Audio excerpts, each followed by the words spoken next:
Hello and welcome दोस्तों, मेरा नाम है करण और आप सभी का ट्रेड सॉल्यूशंस के इस यूट्यूब चैनल के ऊपर स्वागत है। जैसा कि आप सभी लोग जानते हैं कि आज के ट्रेडिंग सेशन में हमें पूरी ग्लोबल मार्केट्स और सभी इंडाइसेस के अंदर मेजर करेक्शन देखने को मिल रही है, क्योंकि रशिया और यूक्रेन के बीच में जो वॉर की सिचुएशन बनी हुई है उसके चलते हमें सभी इंडाइसेस और पूरी ग्लोबल मार्केट्स के अंदर मेजर करेक्शन देखने को मिल रही है। अब परसों जो मैंने आप लोगों के साथ मार्केट एनालिसिस की वीडियो शेयर की थी, उसमें मैंने आप लोगों के साथ एक बहुत ही इंपॉर्टेंट पॉइंट डिस्कस किया था। और वो क्या था? ये जो 16,800 850 का लेवल हमें निफ्टी के डेली चार्ट के ऊपर देखने को मिल रहा है, मैंने इसको लेके आप लोगों को क्या बताया था कि निफ्टी जो है वो अपने इस लेवल को 1, 2 और 3 बार इस लेवल को टेस्ट कर चुकी है। और निफ्टी के डेली चार्ट के ऊपर हमें एक ट्रेंड लाइन भी देखने को मिल रही है, और इस ट्रेंड लाइन के पास से हमें निफ्टी के अंदर बार बार सेलिंग प्रेशर देखने को मिलता है। मैंने आप लोगों को परसों की मार्केट एनालिसिस की वीडियो में मैंने ये बोला था कि अगर निफ्टी एक बार फिर से अपने 16,800 850 के लेवल को ब्रेक करता है या टेस्ट करता है, तो हमें इस बार ये जो लेवल है ये ब्रेक होते हुए देखने को मिल जाएगा। और फिर हमें इसके अंदर 16,600 देन उसके बाद 16,400 के लेवल्स भी टेस्ट होते हुए देखने को मिल जाएंगे। अब आज के ट्रेडिंग सेशन में क्या हुआ? आज के ट्रेडिंग सेशन में हमें निफ्टी के अंदर बहुत बड़ी गैप डाउन ओपनिंग देखने को मिली, और इस गैप डाउन ओपनिंग के चलते जो निफ्टी की ओपनिंग जो हुई थी, ओपनिंग ही हमें 16,600 के लेवल के नीचे देखने को मिली। और आज के ट्रेडिंग सेशन में हमें 16,400 का लेवल भी ब्रेक होते हुए देखने को मिला। और सिर्फ 16,400 ही नहीं, ये जो करेक्शन आज के ट्रेडिंग सेशन में हमें देखने को मिली है, ये जो हमें छोटी सी कंसोलिडेशन जो देखने को मिल रही है, इस कंसोलिडेशन के लोअर एंड तक हमें आज की ये इंट्राडे करेक्शन देखने को मिली है। अब निफ्टी के लिए डेली चार्ट पे अगर हम देखें तो जो इंपॉर्टेंट सपोर्ट निकल कर आता है वो इस कंसोलिडेशन का लोअर एंड ही हमारे लिए सपोर्ट निकल कर आता है, जो कि 16,150 से 175 का लेवल है। और अगर निफ्टी अपने 16,150 से 175 के लेवल को ब्रेक करता है, तो ये जो हमें कंसोलिडेशन देखने को मिल रही है, लगभग 15,500 से 16,000 की रेंज, ये जो हमें चार्ट के ऊपर देखने को मिल रही है, इस रेंज तक हमें निफ्टी के अंदर करेक्शन देखने को मिल सकती है। अब अगर हम पिछली मार्केट एनालिसिस की बात करें, तो पिछली मार्केट मतलब कल की मार्केट एनालिसिस की वीडियो में मैंने आप लोगों को क्या बताया था कि अगर निफ्टी फ्लैट ओपन होता है और इस स्विंग को ब्रेक करता है, तो हमें इसके अंदर ये जो स्विंग लो देखने को मिल रहे हैं, इस स्विंग लो के टारगेट्स के लिए शॉर्ट पोजीशन बिल्डअप कर सकते हैं। और निफ्टी के अंदर मैंने आप लोगों को ये लॉन्ग साइड क्या बताया था कि जितने भी ये हमें हायर लेवल्स पर स्विंग देखने को मिल रहे हैं, ये सभी स्विंग निफ्टी के लिए एक रेजिस्टेंस की तरह काम करेंगे। और जब तक निफ्टी अपनी इस ट्रेंड लाइन के ऊपर एक कैंडल की क्लोजिंग नहीं देती, तब तक हमें निफ्टी के अंदर लॉन्ग पोजीशन इग्नोर करनी चाहिए। बल्कि मैंने आप लोगों को यह भी बोला था कि निफ्टी के चार्ट के ऊपर हमें अगर इस ट्रेंड लाइन के पास कोई भी नेगेटिव कैंडल देखने को मिलती है, तो हमें शॉर्ट साइड ही अपॉर्चुनिटी देखनी चाहिए। अब आज के ट्रेडिंग सेशन में हमें क्या देखने को मिलता है? आज के ट्रेडिंग सेशन में हमें निफ्टी के अंदर एक बड़ी गैप डाउन ओपनिंग देखने को मिलती है, और गैप डाउन ओपनिंग के बाद पूरे फर्स्ट हाफ में निफ्टी जो है वो एक रेंज के अंदर ही कंसोलिडेट करती रही। और सेकंड हाफ में जैसे ही निफ्टी ने अपनी इस रेंज के लोअर एंड को ब्रेक किया, तो ये जो हमें करेक्शन देखने को मिली है आज इंट्राडे में, वो हमें और भी ज्यादा गहराते हुए देखने को मिली। और जो निफ्टी की क्लोजिंग हुई है वो अपने डेज लो के आसपास ही निफ्टी की क्लोजिंग हुई है। अब कल को लेकर अगर हम बात करें कि कल को लेकर इसके अंदर हमें किस तरीके से प्लानिंग करनी चाहिए, तो अगर निफ्टी फ्लैट ओपन होकर इस स्विंग को ब्रेक करता है,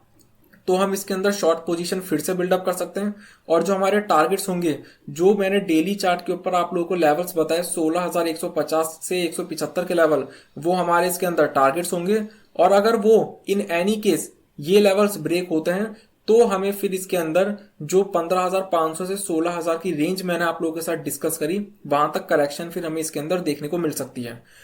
लेकिन शॉर्ट साइड में आप लोगों को आज के दिन एक चीज बोलना चाहूंगा कि अगर हम शॉर्ट साइड पोजीशन बिल्डअप करते हैं या फिर हमें शॉर्ट साइड अपॉर्चुनिटी देखने को मिलती है, तो हमें इस बार अग्रेसिवली शॉर्ट पोजीशन बिल्डअप नहीं करनी चाहिए, कम क्वांटिटी के साथ शॉर्ट पोजीशन बिल्डअप करनी चाहिए। उसका रीजन है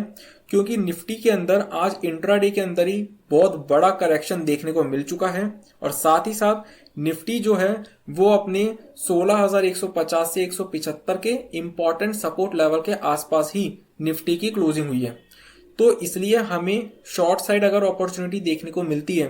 तो हमें कम क्वांटिटी के साथ ही शॉर्ट पोजीशन बिल्डअप करनी चाहिए, अग्रेसिवली नहीं।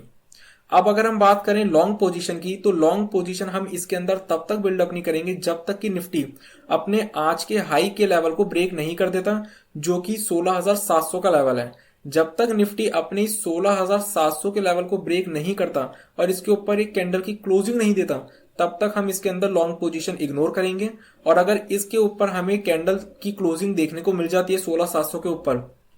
तो हम निफ्टी के अंदर लॉन्ग पोजीशन बिल्डअप कर सकते हैं, क्योंकि फिर हमें ये जो गैप देखने को मिल रहा है ये गैप फिल होते हुए देखने को मिल सकता है। तो चलिए अब हम बात करते हैं निफ्टी बैंक के मार्केट एनालिसिस के बारे में। अगर हम निफ्टी बैंक की बात करें तो पिछली मार्केट एनालिसिस की वीडियो में, यानी कि कल की मार्केट एनालिसिस की वीडियो में, निफ्टी बैंक के अंदर मैंने आप लोगों को ये बोला था कि अगर निफ्टी बैंक फ्लैट ओपन होता है और इस स्विंग को ब्रेक करता है तो हम इसके अंदर शॉर्ट पोजीशन बिल्डअप कर सकते हैं। ये जो स्विंग लो देखने को मिल रहा है इसके लेवल्स के लिए, इसके टारगेट्स के लिए, और अगर ये लेवल्स भी, ये स्विंग लो भी हमें ब्रेक होते हुए देखने को मिलता है, तो ये जो स्विंग लो हमें देखने को मिल रहा है इनके टारगेट्स के लिए भी हम शॉर्ट पोजीशन बिल्डअप कर सकते हैं। और लॉन्ग पोजीशन के केस में अगर हम बात करें तो लॉन्ग पोजीशन के केस में मैंने आप लोगों को पिछली मार्केट एनालिसिस की वीडियो में ये बोला था कि निफ्टी की तरह निफ्टी बैंक के अंदर भी हमें एक ट्रेंड लाइन देखने को मिल रही है, जो कि निफ्टी बैंक के लिए एक रेजिस्टेंस का काम कर रही है, क्योंकि इस ट्रेंड लाइन के पास से हमें निफ्टी बैंक के अंदर भी सेलिंग प्रेशर देखने को मिलता है। और निफ्टी बैंक के अंदर भी ये जो हमें स्विंग देखने को मिल रहे हैं ये निफ्टी बैंक के लिए एक रेजिस्टेंस की तरह काम करेंगे। तो इसलिए निफ्टी बैंक के अंदर भी हमें लॉन्ग पोजीशन इग्नोर करनी चाहिए जब तक कि इस ट्रेंड लाइन के ऊपर हमें एक कैंडल की क्लोजिंग देखने को नहीं मिल जाती। बल्कि मैंने ये बोला था कि अगर निफ्टी बैंक इस ट्रेंड लाइन के पास आकर कोई नेगेटिव कैंडल बनाता है तो हमें शॉर्ट साइड अपॉर्चुनिटी ढूंढनी चाहिए। अब अगर हम बात करें आज के ट्रेडिंग सेशन की, तो आज के ट्रेडिंग सेशन में भी हमें निफ्टी बैंक के अंदर निफ्टी की ही तरह एक बहुत बड़ी गैप डाउन ओपनिंग देखने को मिलती है। और गैप डाउन ओपनिंग के बाद निफ्टी बैंक भी फर्स्ट हाफ में एक रेंज के अंदर ही कंसोलिडेट करता रहा, और जैसे ही निफ्टी बैंक ने सेकेंड हाफ में अपनी कंसोलिडेशन के लोअर एंड को ब्रेक करा, तो हमें इसके अंदर भी ये जो करेक्शन देखने को मिल रहा है ये और भी ज्यादा गहराता हुआ देखने को मिला। अब अगर हम इसके अंदर कल को लेके बात करें, तो अगर निफ्टी बैंक फ्लैट ओपन होता है और इस स्विंग को ब्रेक करता है तो हम निफ्टी बैंक के अंदर शॉर्ट पोजीशन बिल्डअप कर सकते हैं। और जो हमारे टारगेट्स होंगे वो हमारे टारगेट्स होंगे ये जो स्विंग लो देखने को मिल रहा है ये लेवल्स, जो कि हमारे सामने लगभग 34,750 के लेवल्स निकल कर आते हैं। और किसी भी केस में अगर हमें ये लेवल्स भी ब्रेक होते हुए देखने को मिलते हैं तो ये जो हमें डबल बॉटम के लेवल्स देखने को मिल रहे हैं लगभग 34,000 से 34,250 के लेवल्स, ये लेवल्स भी फिर हमें टेस्ट होते हुए देखने को मिल सकते हैं।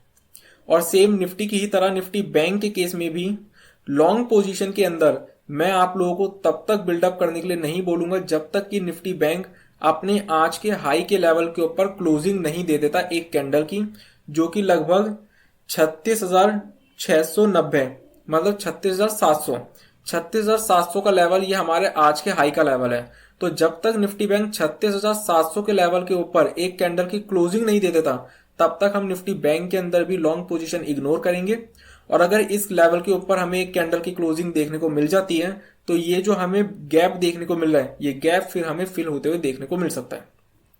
और अगर किसी भी तरीके की गैप अप या गैप डाउन की सिचुएशन हमें देखने को मिलती है तो हर बार की तरह हम प्राइस एक्शन का वेट करेंगे। तो इसी के साथ मैं अपनी इस मार्केट एनालिसिस की वीडियो को कंप्लीट करता हूं। इस वीडियो का पर्पस सिर्फ नॉलेज प्रोवाइड करना है। किसी भी तरीके का एक्शन लेने से पहले अपने एडवाइजर से कंसल्ट जरूर करें और अपनी खुद की रिसर्च जरूर करें। और अगर आपको वीडियो पसंद आई हो तो इस वीडियो को लाइक और शेयर करना ना भूलें और हमारे चैनल को सब्सक्राइब जरूर करें। Thank you.